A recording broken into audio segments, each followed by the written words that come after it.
বাপের সুন্দর লাগছে দেখতে। ভেজ বিরিয়ানি, চিকেন বিরিয়ানি সব মিশিয়ে করে দিলাম। এখানে কি আছে মা? এখানে দেখো তোমার জন্য একটু রায়তা দিয়েছি, আর তুমি তো শুকনো খেতে পারো না, তাই একটু এগ কারিও করেছি। প্রথমে ভেবেছিলাম ডিমটা সেদ্ধ করব, তারপর ভাবলাম না, আমার মেয়ে তো খেতে পারে না, শুকনো একটু ঝোল দিই।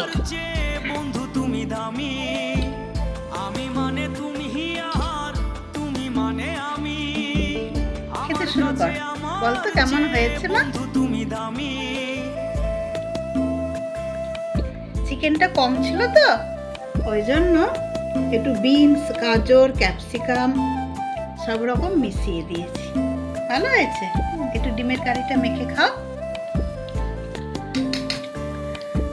আর একটু রায়তা তুলে দিই। ভালো হয়েছে।